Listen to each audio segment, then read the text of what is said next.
Hello and welcome to No Veto Video. I'm Carson. And I'm Katherine. And this week we return to the standard format No Veto Video by inflicting a movie on one another. This time we have done, I have chosen The Queen of Katwe for Carson to watch and for us to respond to together. It came out in 2016, was directed by Mira Nair, starring Medina Nalwanga, David Oyelowo, and Lupita Nyong'o. I knew absolutely nothing about the movie before I watched it. And in fact, Katherine had already seen this, so I was going to watch it by myself since she was arriving home late. And I had to text her to find out the name so I could start it, because I couldn't even remember the name. Some brief synopsis, though. It follows a child prodigy in Uganda who's just really phenomenal at chess. Yeah. So I had gone to see this movie at the theater when it came out, it had gotten the second run. And in part because I was starting to hear some really... So Lupita Nyong'o had already been in 12 Years a Slave in the previous year. David Oyelowo had done Selma. So those two actors were starting to be like people that we were watching. And then in that, before you watch the movie ad time, there had been these little like vignettes about the making of this film and thinking about like how important it is and blah, blah, blah, blah. So that's why I watched it. I enjoyed it, and I thought there was some interesting things to talk about. So that's why I picked it for Carson. Mm-hmm. One of the things that I'm kind of keep mulling over in my head is that I like this movie, but I don't think it's a great movie or I think it's a good movie to watch and an important thing to talk about. It's certainly some other parts of it. But there's a part of me that wonders, this is made by ESPN Films. And I wonder if, do you think that matters? That it was made by ESPN Films? I don't think that matters any more than Disney was the production company matters. I mean, who makes a movie, I guess matters in a way because every movie producer, every director, every studio has an agenda with what they're releasing and how they choose movies. But at the end of the day, I don't think anyone else would have told this story significantly differently. See, I'm wondering about, was the emphasis sort of directed to be on the sport and on the sporting side of things, and if maybe some of the character arc or character development might have been handled differently by a different director. But I think, to take your point, I think there's something to be said about that as well. I think they focused quite a lot of time on the family dynamic, especially with the older sister. So I don't think we really lost any of what was going on in her home life, what was going on in her village, the struggles she was dealing with outside of chess matches, and even watching her compete. We still were seeing the family struggle in that. You can't do these things for, whatever reason, or just getting sucked back into her previous life. And I don't think they minimized that at all. So what are some things that, what are some themes, I guess, or arcs that you saw that you want to sort of explore a little bit? Well, there was development of her talent, but there was also development of her as a person. We see her grow throughout the movie. We see setbacks, and then she realizes, oh, wait, this... We didn't actually see the realization of when she started being kind of a horrible person there for a little bit. We see the steps forward again. She has a serious case of adolescence. Yeah. And also a little bit of this sort of when you're a protege, Oh yeah. especially if there isn't just a whole lot going on in your neck of the woods, and suddenly, like, you are a very big fish in a little pond. In fact, I think big fish, little pond, and then what happens to the big fish when it gets into, like, the actual ocean is a good way to think about sort of some of the ups and downs of this story, which is to say, you know, part of the whole thrust of the film is to say, look, the world is a lot bigger Yeah. than you think it is.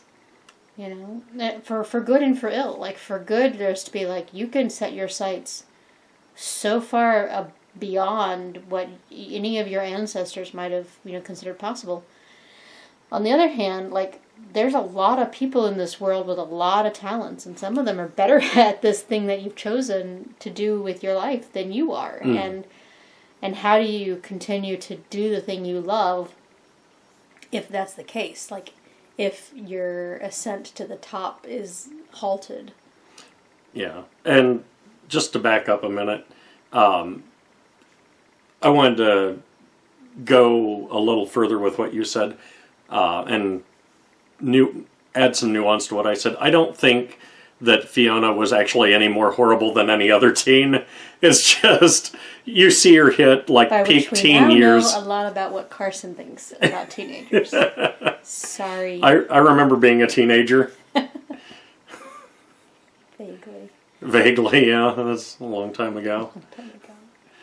But unlike some of the movies we've seen, I think all of the family members really got enough focus to flesh them out also. It's not like they were just some background and we didn't care about what was going on for them. There is a climactic scene where, like, things are starting to go bad, where I was incredibly anxious. Like, just, I thought, like, oh no, like, is this what's happening? And then, like, isn't anything gonna, like, change this? And I really, like, I believed the peril, and I was worried about the peril. There were a couple of places where someone could have died. Yeah. So, yeah, this is not a line from the musical Chess was just sort of coming to mind. but like, this is not a bloodless kind of, like, this is not just strategy and how am I going to move my pieces on the board. There's a lot about what gives us the power to come to the table. And, you know, honestly, that just because things are going okay for us in our careers doesn't mean that everything's going to turn out okay, especially when your existence is as tenuous and as contingent on absolutely everything going absolutely right. Like, everything going exactly right, everything coming together in exactly the right way is what let them continue to eat.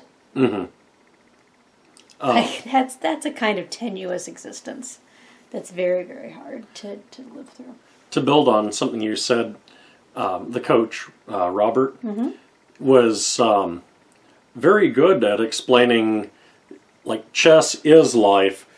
I'm teaching you how to plan not just your moves in chess, but if you can plan ahead in chess, you can plan ahead for contingencies if something happens, if there's a flood, if there's a food shortage, if there's a, whatever might befall you. This game teaches you how to plan for the future. Yeah. And that was a valuable skill even for those students of his who may not have progressed. Yeah, and I think, so it's clear that the Robert character had started in maybe not as precarious position as the kids that he's teaching started out. He certainly moved into a place of a little more privilege and a little more security, and yet even his security is, it's rocky, because he's not, like, this isn't necessarily what he or his family had in mind. And certainly him getting sucked into this work is not what they had in mind. And when he makes choices and he's making, plans and thinking about it, he's making choices for all of them.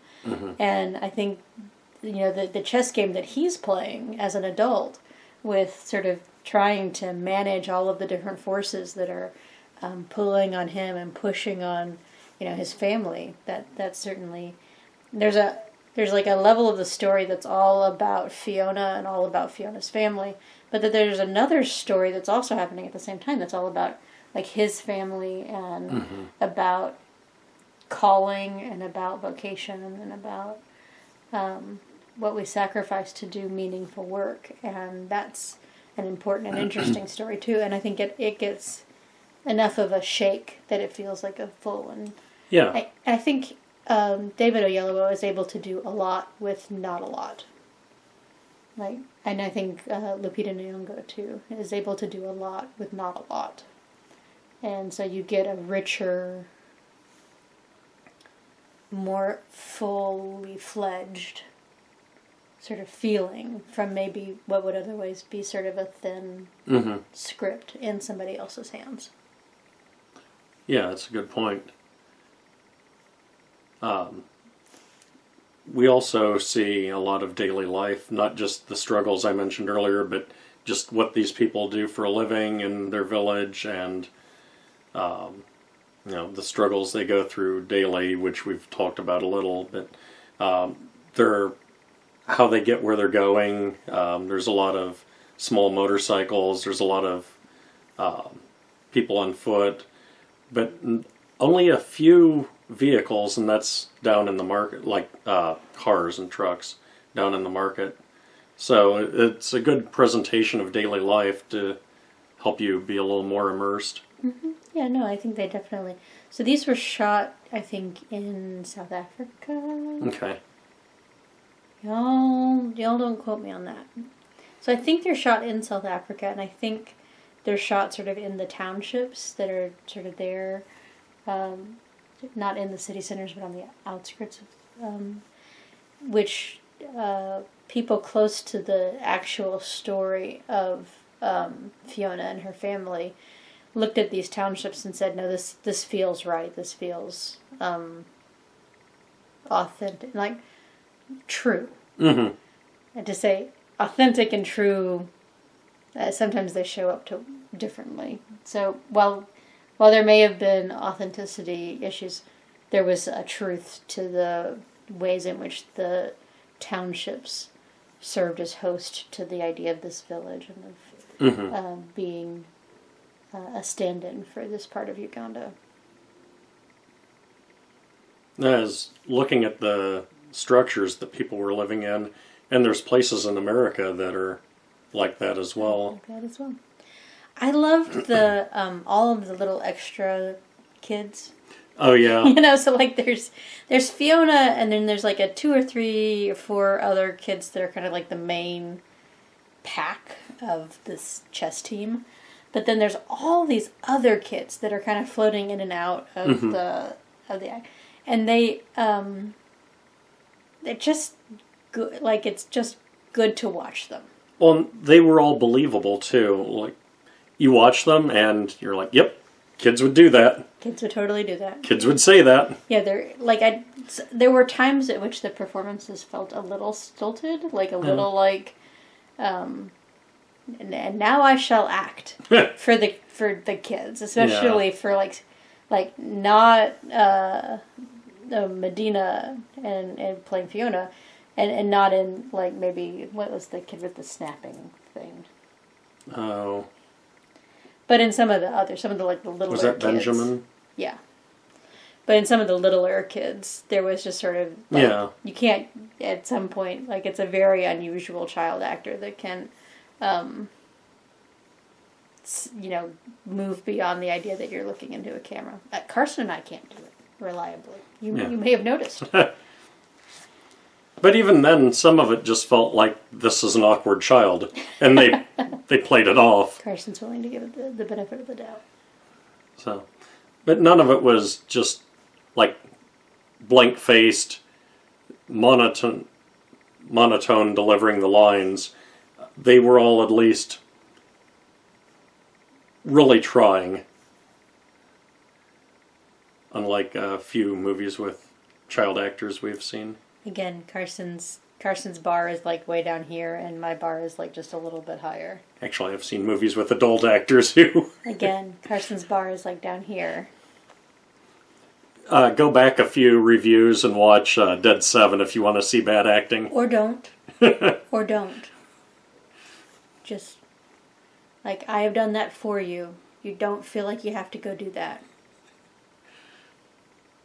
I took one for the team. I took one for the team. Alright. So what do you think about the chessboards and pieces they were using? So, and this is where you're going to have to forgive me because my memory is a little bit fuzzier than Carson's, who just got done watching it. Of course, so like the central like motif is the queen, right? It's even in the title, the queen of it. So there's that little figurine, the queen, that's carved, you know, and she has an African face. And there's something so powerful about that. So. Oh, you mean the piece that signifies you're the champion of their group? I love that one.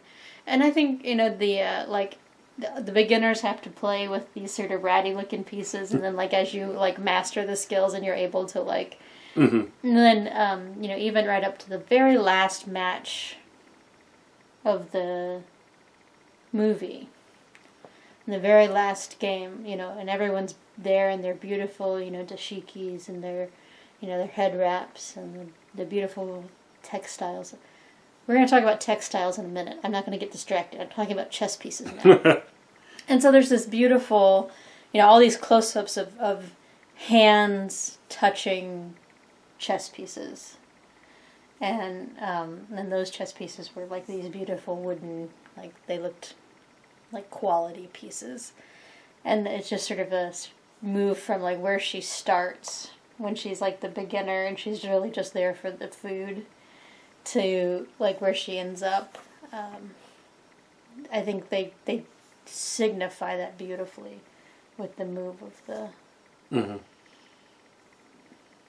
I think this movie is about representation, like ultimately at the end of the day, for all the other things we could talk about it. The fact that like whiteness is weird in this movie, and like whenever white people show up, like they're the weirdos, which you don't see in a lot of movies, and you certainly don't see a lot in sports films. Yeah. Unfortunately, sports films, even ones that should be stories of black and brown people, are often the stories of white people, like the white people who are there to help the black and brown people do their thing. And think about even like Cool Runnings, right? So there's the John Candy is there. So Or Creed. Or Creed, yeah, where Rocky Balboa is there. So to see a movie that says, like, those folks are out there and that's part of the world, but they don't have any real place in the center of the story. They're not needed as coaches. They're not needed as teachers. They're not needed even as serious competitors.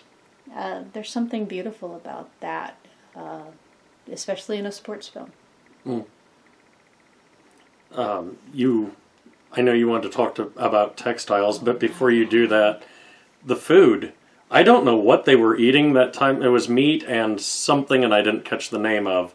But the dish was called meat and something. I have no idea what it is. If any of you watching know what it is, please tell us in the comments. But that looked really good. Yeah, I mean, so I think there's some beautiful things in it. The food can be beautiful, but I think also just the beautiful textiles, the beautiful, like, and to say, like, in the fullness of who I am and the fullness of my identity, like, this is the cloth that I wrap myself in, and just the shirts that Robert wears, the clothes that Fiona wears, the clothes that her mom Naku wears, all of the beautiful like ways in which, you know, these long, you know, bands of fabric are used to like hold things up or support things or tie things together. And like, so the most boring textile moment in the whole film is when they go to the like school tournament. and there are all these kids in their school uniforms, and it sort of is like all the color has drained out of the picture.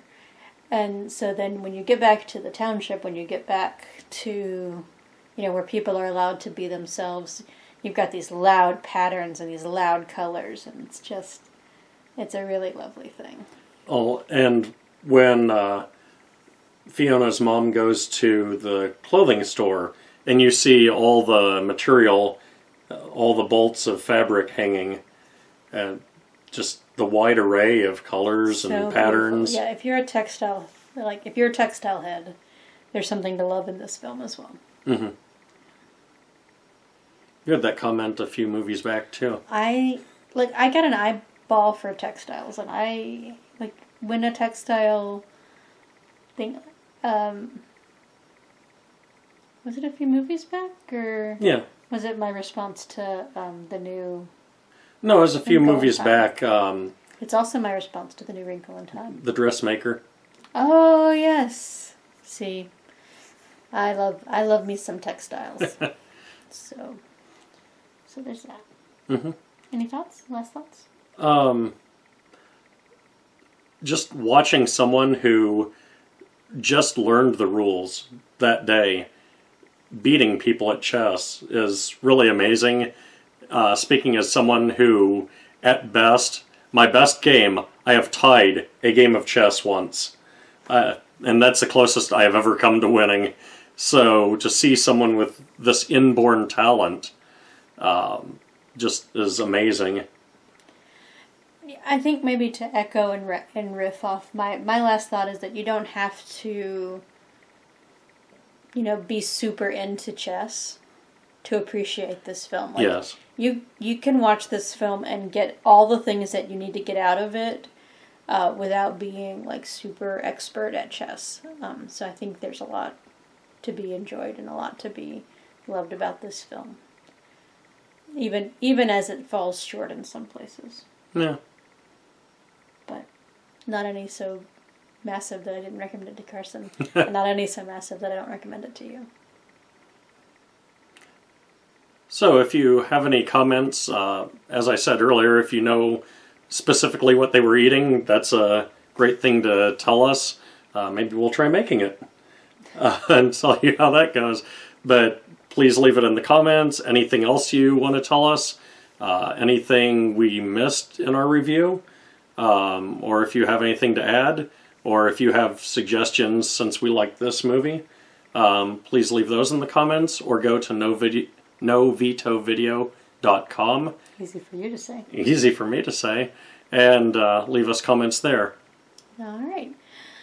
So, I think that's a good... We invite you guys, too, if you have overrides, which is what we're moving to, you let us know what those are. So, this is the part of No Veto Video where we offer to you and to one another, perhaps, a movie that comes alongside or can be seen in place of the movie that we've talked about this week. And we call it our override. So, Carson, what's your override this week?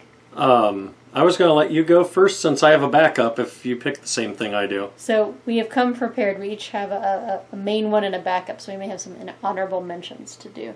So, my main override is the Florida Project. I think this is a much warmer and ultimately happier movie than the Florida Project directed by Sean Baker. But there is this sort of sense of if we want to talk about what does grinding poverty and lack of choice do to people, that's a way to explore that and what it does to children who are being raised in that condition. Mm-hmm. My first pick was Eddie the Eagle. While it doesn't have the person raising themselves out of poverty like your pick does, it does have someone who truly loves their game and wants to excel at it, and at every turn they're being thwarted. And also, there are family struggles. They're just completely different family struggles. Completely different. but it's also a biopic. So if you like sports movies that are based on real life events, that's another choice. Mm-hmm. What was your backup? My backup was Black Panther. Oh, yeah. Go see Black Panther. Not that anybody needs to be like encouraged to go see Black Panther, but I think thinking about a story that doesn't need white people in it, though you do get a little Martin Freeman action. Like, it's an interesting. These are stories that we should tell more often, Mm-hmm. and that we should all be experiencing more often. So yeah, that's my backup. Also with a lot of beautiful set pieces. And Lupita Nyong'o is awesome in it. And my backup was Over the Top because I couldn't think of anything better. But it also shows a family struggle, just like this does, and has the whole movie leading up to a final competition. It's a little of a tenuous link there. It is a little over the top. And it is that. Soundtrack's good. I'll give you that. Okay, so Florida Project, Black Panther, Eddie the Eagle, and Over the Top. Check those out. Let us know what maybe you would have recommended in place of or alongside Queen of Katwe. And yeah, so what are we doing next? We're going to be... This will be our off week, so our format's going to be more of a discussion than a review of a movie. Excuse me. And we're going to be discussing winter-themed movies, since spring will just not show up. Spring has not shown up, so we are talking about some movies in winter. And we'll see you guys next week. Thank you for watching. Be sure to hit subscribe to let you know when our next video is up. And yeah. See you next week. Goodbye. Bye.